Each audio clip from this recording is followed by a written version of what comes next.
حبیب آیوان تنظیم انوش.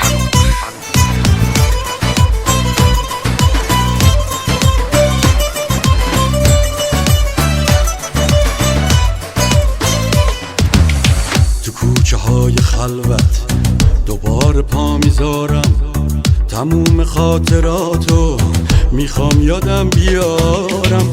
یادم میاد تو بارون سر روشونم گذاشتی، گفتی چقدر بد میشد اگه منو نداشتی. شونه به شونه رفتیم با لبای خندون، من و تو عاشق شدیم تو مهمونی بارون. شونه به شونه رفتیم با لبای خندون، من و تو عاشق شدیم تو مهمونی بارون.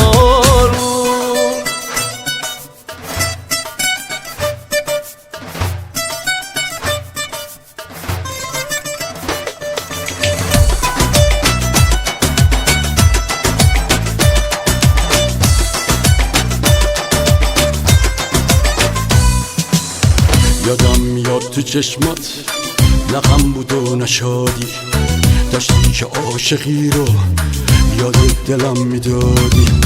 یادم میاد تو چشمات نغم بود و نشادی، داشتی که عاشقی رو یاد دلم میدادی. یاد دلم میدادی. شونه به شونه رفتیم با اون لبای خندون، من و تو عاشق شدیم تو مهمونی بارون. شونه به شونه رفتیم با اون لبای خندون، من و تو عاشق شدیم تو مهمونی بارون. بوی دم خیابون دوباره عاشقم کرد، من اون شبا رو میخوام بیا دوباره برگرد. دلم میخواد همیشه همش بارون بباره، اما تو دیگه نیستی. بارون چه فایده داره؟ بارون چه فایده داره؟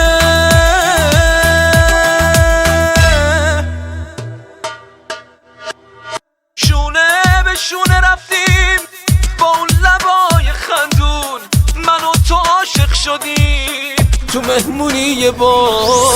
شونه به شونه